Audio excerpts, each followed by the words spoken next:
I need to get new cables. This cable is driving me nuts. What better? There's a joke that I remember from back in the day. There's a pirate walks into a bar with a steering wheel on his belt. And the bartender goes, "What's with the steering wheel?" And he's like, "It's driving me nuts." I love it. Anyways, that's Engineer Evan. My name's Timmy D, and you're watching the Railroads Rock podcast. Welcome back.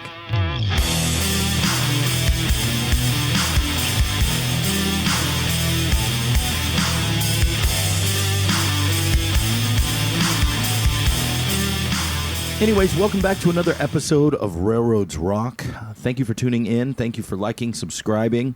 And we are still working on all of the episodes getting uploaded to Spotify, which they will be uploaded shortly, which I'm excited about. Yes. Because it's just the audio version. So if you want to listen to me drone on and sound like a moron, or Evan sound like an expert, or flip the two, you can tune on in over there. We'll have it as Railroads Rock Podcast, or Railroads Rock 124 Clown Fart. Yes, because all the podcast names are taken. But today, what do we have out on the display table, Mr. Evan? We got a Santa Fe F7, a Santa Fe PA, and an Amtrak P42. Now, you said that there was something special about this guy. Yeah, Let's so talk this about this was the Amtrak 40th anniversary paint scheme that was supposed to be grandfathered in to be the new Amtrak paint scheme around 2011, 2012, which you have the black front here, and then bringing back the classic red, white, and blue stripe with a more modern approach. And it never really took off, unfortunately. So such a bummer. It is. It really is. That was actually one of my favorite looks for Amtrak, was that big red, white, and blue stripe down the side. And some people really don't like the black on the front here, but I think it adds. It makes it more badass, in my opinion. It really highlights the Amtrak name on the front here, and it really helps you focus in on the red, white, and blue. Like, really complements it well. It's like the F40 PHs. They had the black front, and you know what's something about that? Just that engine alone, I don't know. It looked like a jet to me because of the windows. Do you ever notice that the window glazing almost looked kind of? They had that kind of rainbow reflection on them. Yep. They looked very intense, almost like stealth fighter-ish. No? Yes? Yeah. No, I get it. I know that these have that, too. On the actual prototype, you could see that they have that window glazing that looks... I don't know. Is that because it's just supposed to be bulletproof? So when you guys are moving cars through Chicago... When you get shot at or rocks thrown? How many times would you say on a weekly basis do you get rocks thrown at the train? I've only had it happen maybe 2 times in my career, but I've run over a lot of rocks. People set up rocks on the tracks, and you hear them, and that just becomes a rocket projectile at that point. Yeah. I know someone who got shot at, and it didn't hit the windows. The funny part is the windows are bulletproof, but the rest of the engine isn't. Well, it is steel, right? I mean, yes, but this is like a plastic nose cone right here, so fiberglass. Specifically. What? Yes. So see how this... They're saving on weight. This is a removable piece, so when it gets in an accident, they can just pull it off and put a new one on. It used to be just like the whole engine was like an F7 here is just all metal. Yeah. But after trashing hundreds of these locomotives over multiple grade crossing accidents, they went and put a removable cone on there. Yeah. The ALC-42 also has this too, but not the Siemens Charger, the SC-44. They haven't learned that one yet. I don't even know where to go with that, because why are you shooting at trains? Come on, people. I know. Well, everyone has their idea of trains, and some are positive and some are negative. Some are whatever. Have you seen the train engines, or was it the Ferromex train engines that have the actual grating over the windows? Yes. What type of war zone are you guys traveling through? Well, they legitimately get rocked at all the time. I mean, not that you wouldn't in America. People stand on the side of the tracks with guitar amps and play hard music. Yeah. They get rocked at, bro. Here it comes. Everybody. 1, 2, 3, 4. Yeah.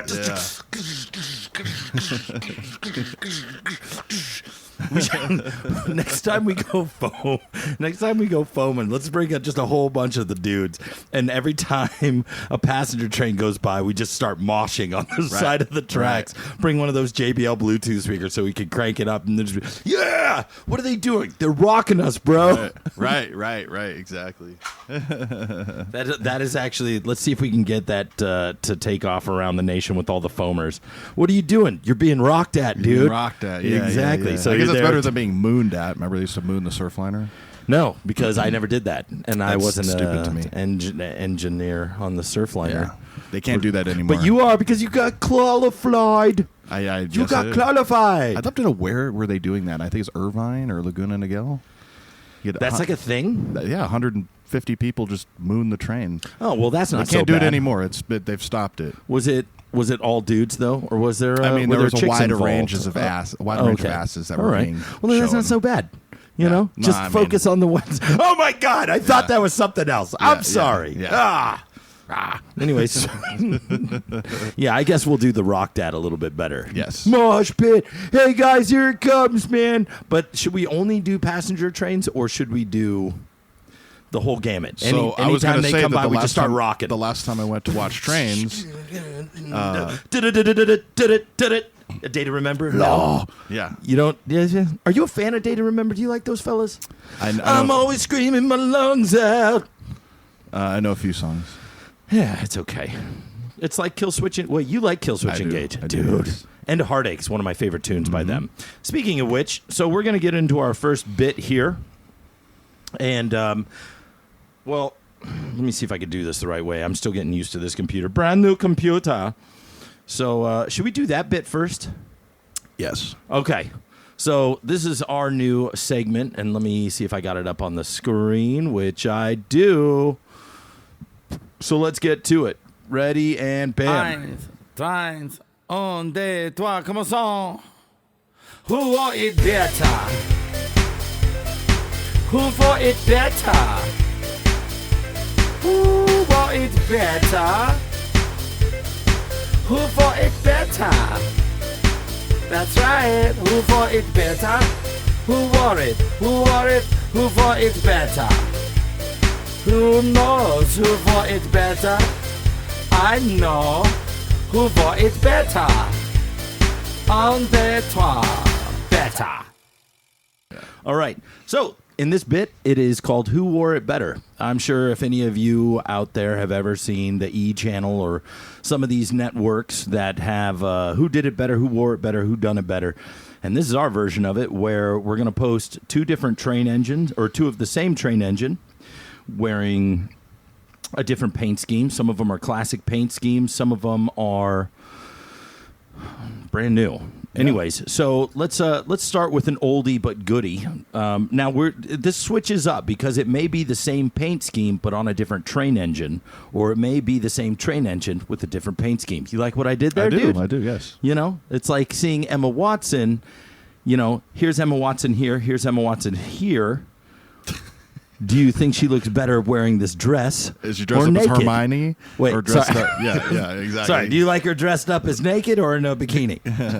Both? I don't know. What do I do? I like them both. But that's how I kind of... Great. We just really ratcheted this the wrong way. Yeah, we did. You went way... I was going Harry Potter. You were going Harry Potter. Yeah, I was going... like nerd and wands. And, Expelliarmus. Yeah. Expecto Patronum. Yes. For all of our Harry Potter fans out there. That's actually... Boop. I actually made a Harry Potter wand. I've got to find the pictures of it for one of my wife's friends from work. She's a huge Harry Potter fan. I did a custom wand where I actually got a piece of like I don't know, like grass stick or whatever, and then I wrapped rope around it and put a jewel on it, and you know, had a white witch bless it. I mean, I'm not a Harry Potter foamer, but I would say that the wand. Whatever the wand is in the last one, you know, the Dumbledore's wand with the bones. And all I know is one of my favorite, like Harry Potter outfits is the one that the cosplay chicks wear. I was waiting for that. Any cosplay chick in a Harry Potter outfit, you got to be honest. I just can't. I don't know. It's all right. Where are we going? What did I just do? Yeah, what do you? Anyways, so right now you're looking at 2 Jeep 30s, and to the left we got reading lines or reading lines or reading lines. How do you say it? Reading. Yeah. The Reading and Pennsylvania Railroad. Yeah, it's when I was a kid, it was always the tomato Reading or Railroad. tomato. It just depends. Yeah, tomato or potato. Yeah, Tomato, everybody potato. screws this one up because it's on the Monopoly board. Tomato The or reading potato. lines. Yeah, the reading lines. The Pennsylvania Railroad. Can you name all 4 train lines on the Monopoly board? Is it Reading, Pennsylvania, B&O, and then the fourth one?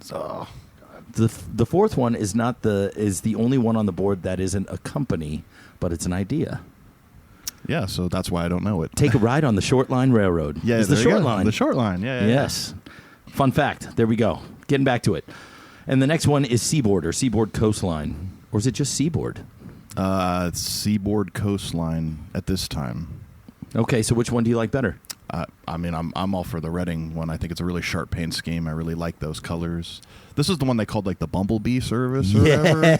Yeah. And they made NS made a heritage engine that looks really crisp with this paint scheme. I've actually seen it. Yeah, absolutely. Is that the Ace or is it? Yeah, it is it's the an Ace. Ace. Yep. Because I know they did the Gevos. Yeah.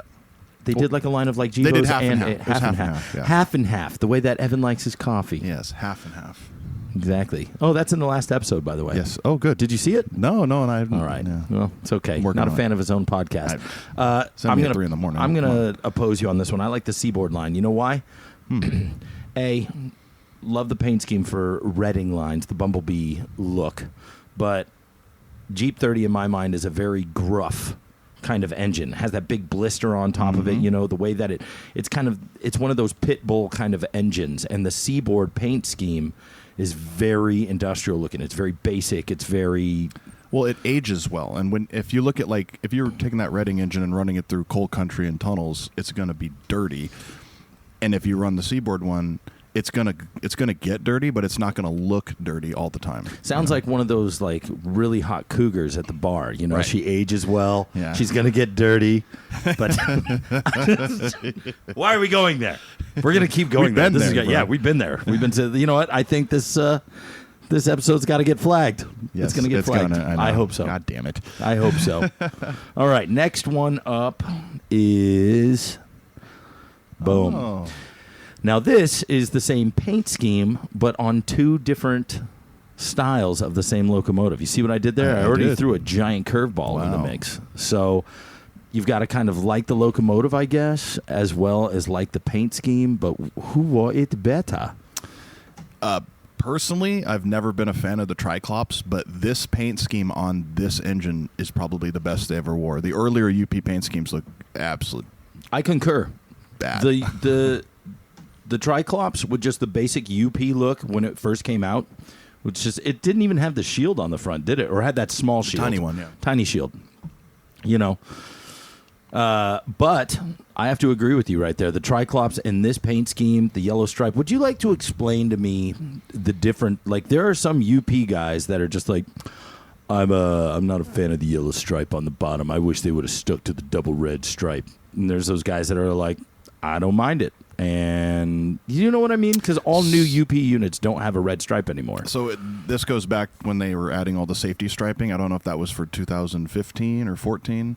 And the yellow stripe is much more visible than the red stripe, and that's why they progressed to that. Now, being a guy growing up with UP red stripe, it's still a very clean, good-looking paint scheme. But so is the yellow. I don't stripe. I don't mind the yellow stripe at all. I like it, and especially on this Triclops. The Triclops.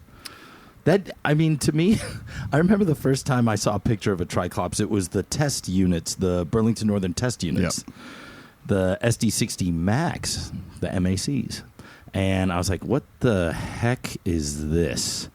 They're just very. They look. They're like rugged locomotives. Like the third window makes the engine look very. Yeah. Yeah. Is that? Do you think that was our piss poor version of the Canadian National 4 window? Because I like the Canadian National 4 window. Like, I always think it makes it look Canadian. Canadians a are just sign a of the little. times, They're that- just a little that different, man. standard Those cab. damn Canadians, man. Right. No, you know what I'm talking about, though. No, I'm not talking about the standard cab. I'm talking about the Canadian cab. Yeah, I know. Yeah. Where it was like they did a wide cab, but it's almost like they wanted to say, like, well, you know, I can't do a good Canadian accent. A lot of A's in doing, there. eh?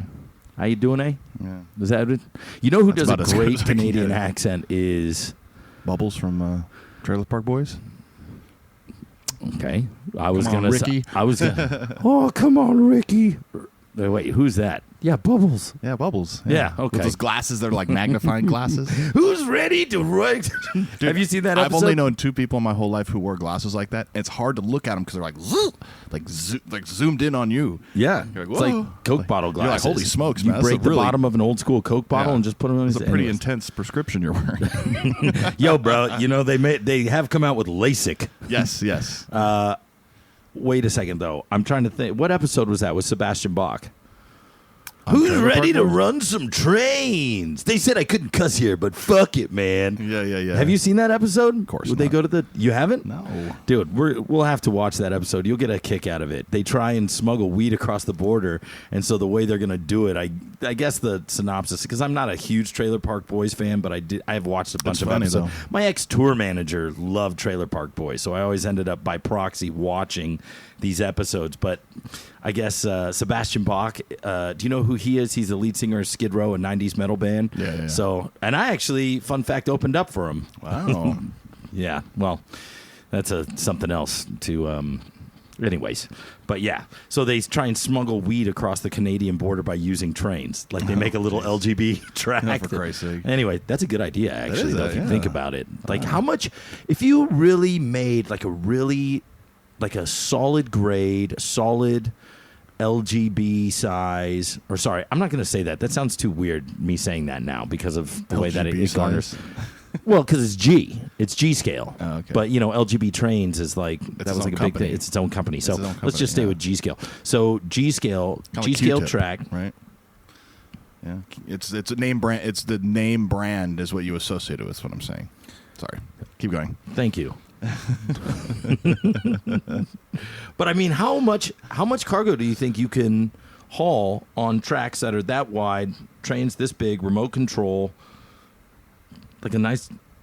Well, Like- hopefully you're using upgraded couplers because G scale couplers are garbage. Oh, well, I mean, Like, the I real, don't- the whole, like, the square, KD style. yeah. The KD style. I- You're talking about the European style. Yeah. It's like click, hoover it better. Yeah. So we've gotten off the subject, but I'm saying SD60M Triclops wears it just fine. But maybe is it the paint scheme though? Which one do I like better?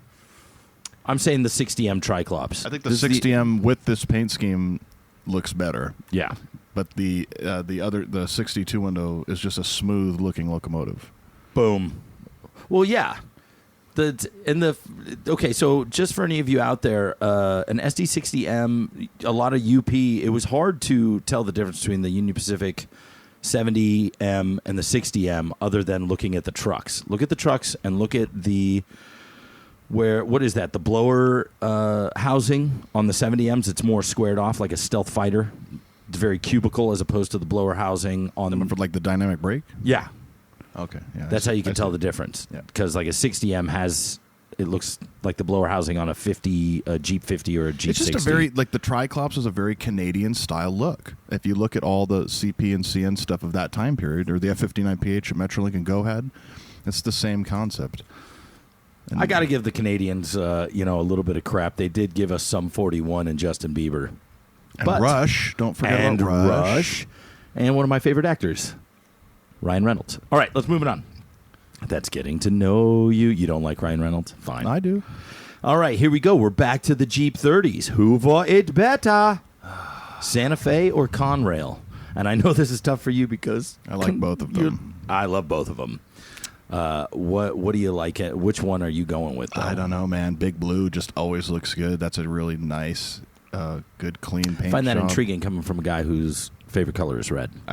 It's one of those childhood things. You know what I mean? Like growing up and you seeing something and you're like, oh, I really had a fond affection for that. And growing up, visiting New York and seeing Conrail, it was like seeing blue trains was something you never saw because out west. Do you you'd remember see the first time SP you and saw Santa a Fe. Conrail locomotive? Being a West Coast fella, I do. Yes. I do too. Yeah. When was the first time you saw it? It was tagged with a Norfolk Southern engine in probably 94 in New York.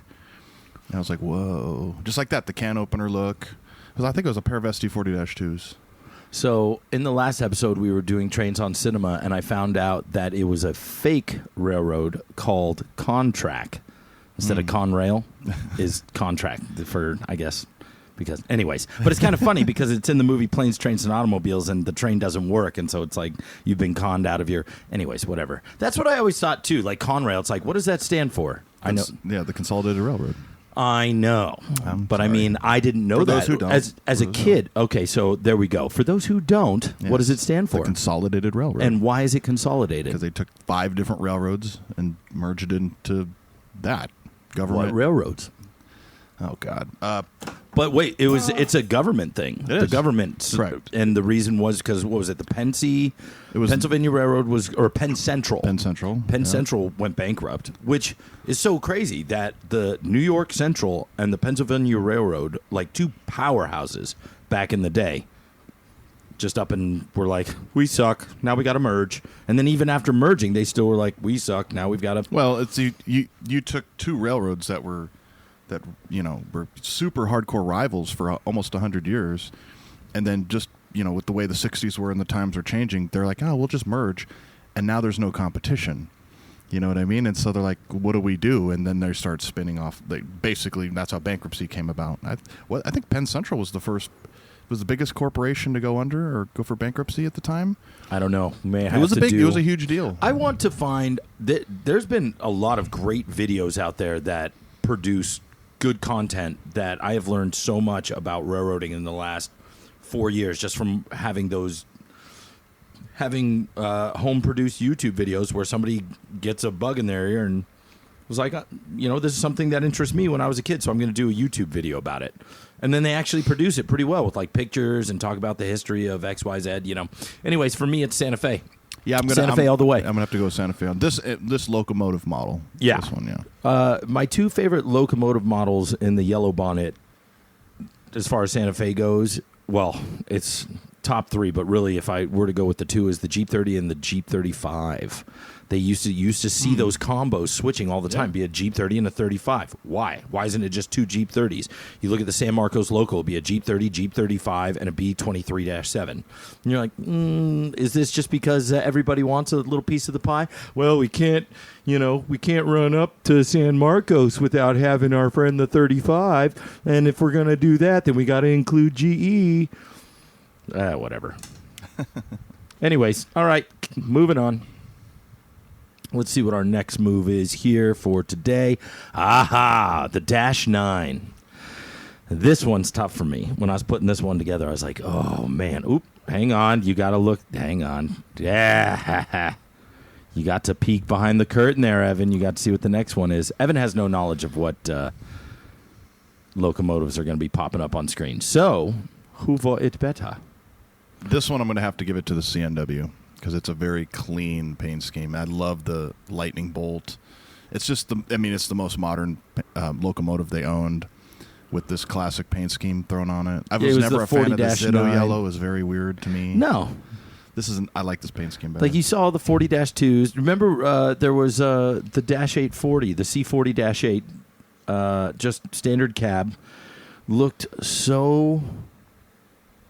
I don't know what the correct word would be, but just very blasé, very nonchalant, like, I guess we got to paint. I just never liked the Chicago Northwestern paint scheme, really, after, like, old school Chicago Northwestern looked cool on the F units and on all their rail cars. You're like, oh, this is awesome.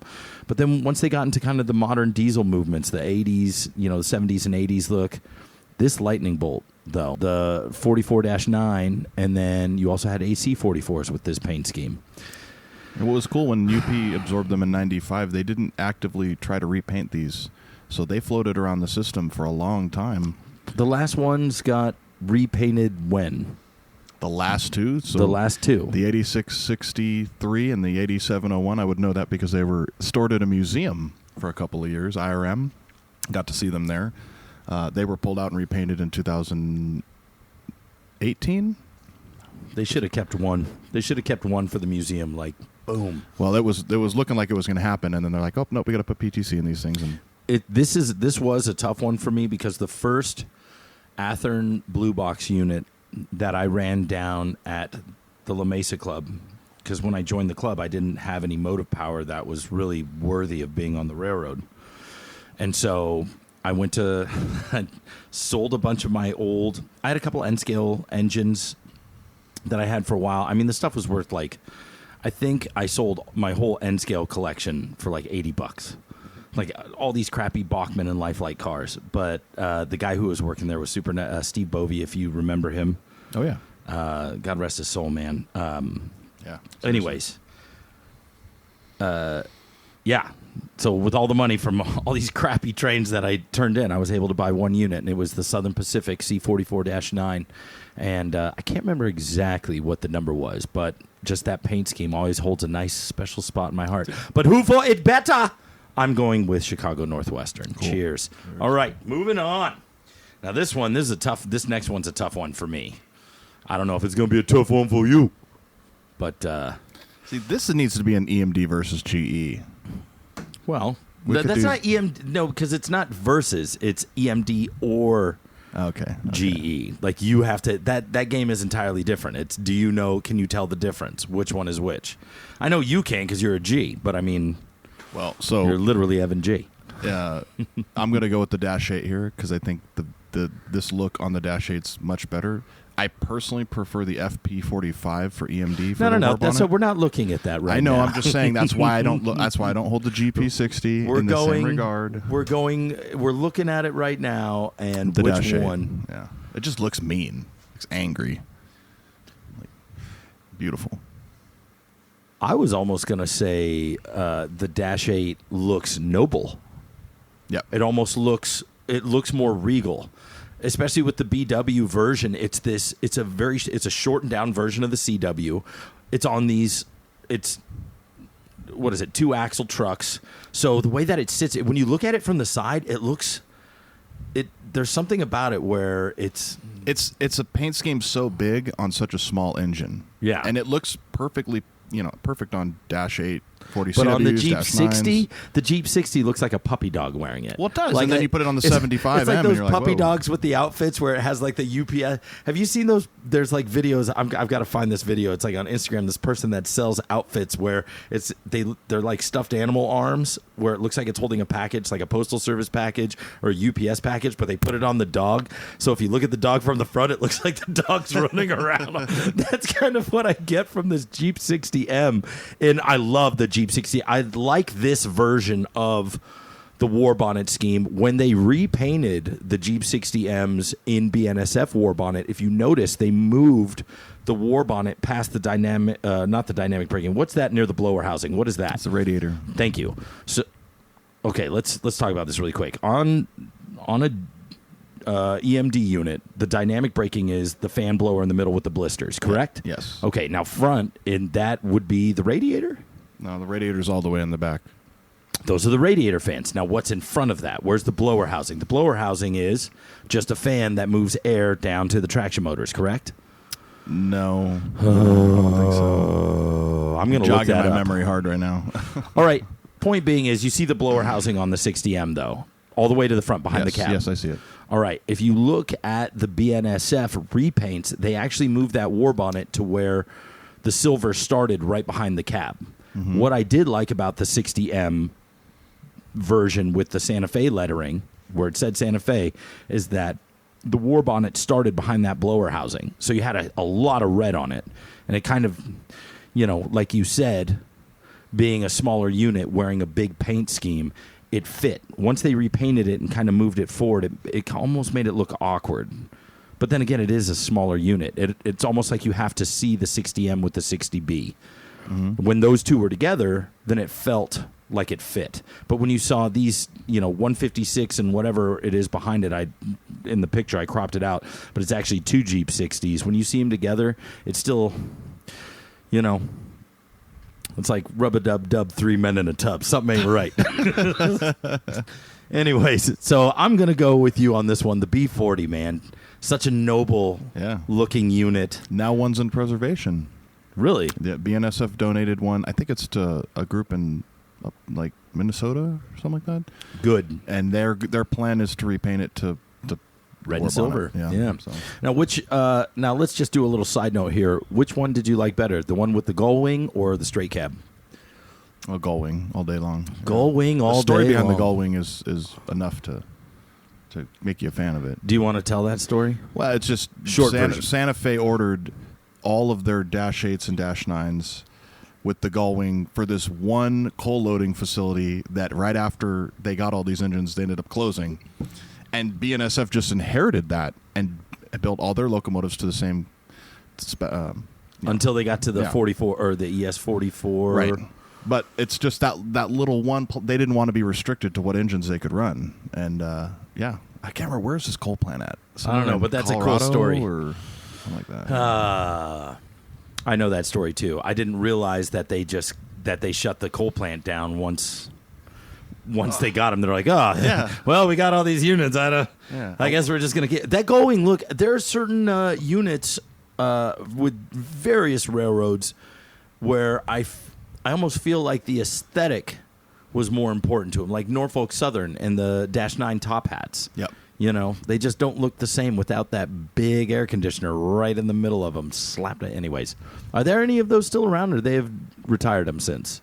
I think there might be a few in storage. They're changing. They're not the Norfolk Southern of 10 years ago, even. Like, they're the last game in town that does a lot of home shop rebuilds. I love it. Yeah. Like all the eco stuff that they've been doing. Or the SD60Is, so those really weird looking cabs. Yeah, with that big, it's almost like they got that, I feel like some British dude came in and was like, you know what would look great on this unit, mate, is like an awning.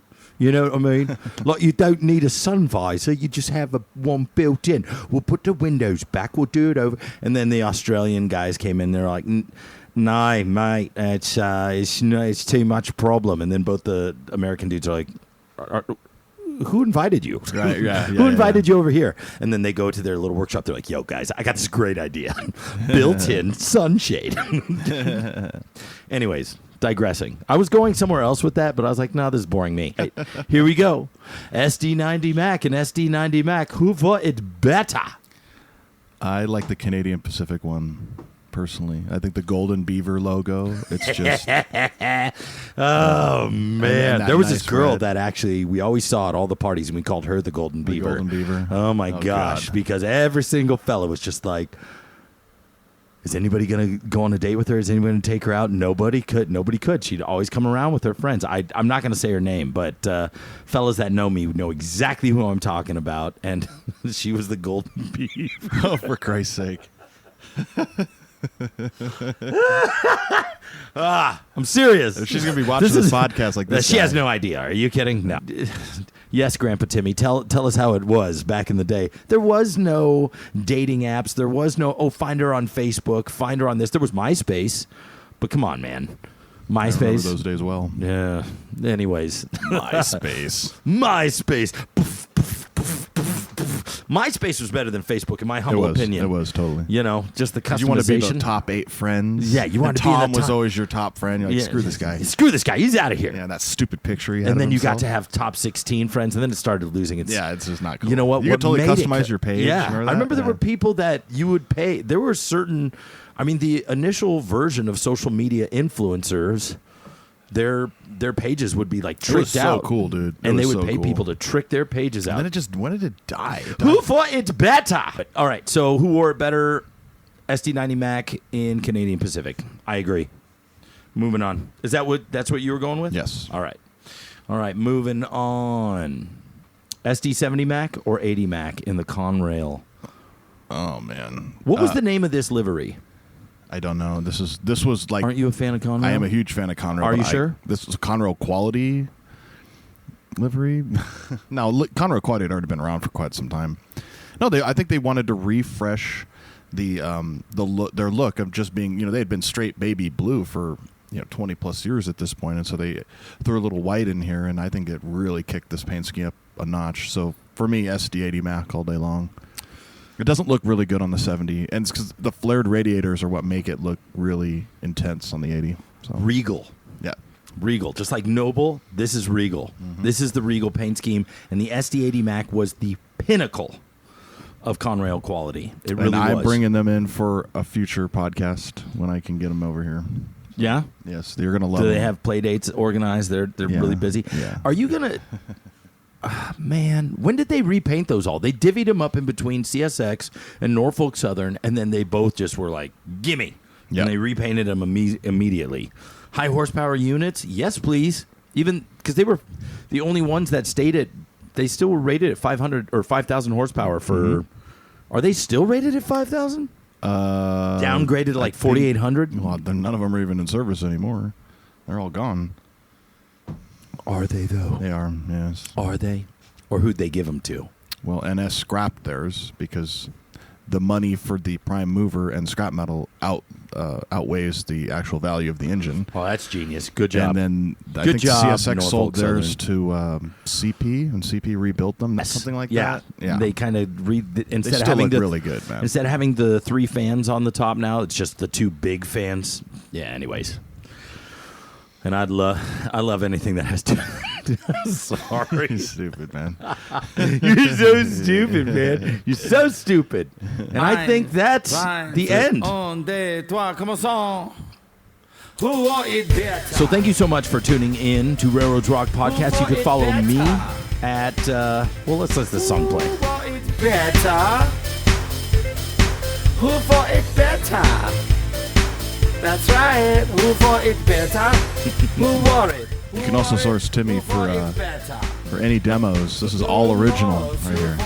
Yes. Because somebody on here is thinking, where is he getting all these music from? No, he's making this. He I make made this music. jingle just for this podcast. There we go, man. Thanks, Evan. I appreciate that. So thank you so much for tuning in to this episode of Railroads Rock. You can follow Engineer Evan at... Michigan Subdivision on Instagram. Or you can follow me at Railroads and Rock and Roll on Instagram. Or you're following this podcast right now on YouTube. Please share, like, subscribe, comment, and let people know what you think about this podcast. And, man... Other than that, we're going to have shirts in soon. Yeah. You do know this. And Evan is taking a trip. He'll talk all about that at some point. I'd like to think on the next podcast. So while he's gone, we can air the podcast that he is talking about his trip while he's out on his trip. Did you follow me there? Just remember that the most important signal you get is your next one. See you next time.